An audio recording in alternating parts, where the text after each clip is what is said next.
গিয়ে হাঁটা কতটা পথ হেঁটেছি গন্তব্যহীন চেনায় শহরের গলি।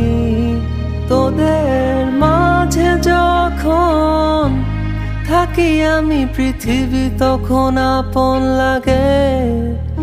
তোরা ভুলে যাস না কখনো আমাদের বন্ধুত্ব রঙিন কোনো ঘুড়ির মতো।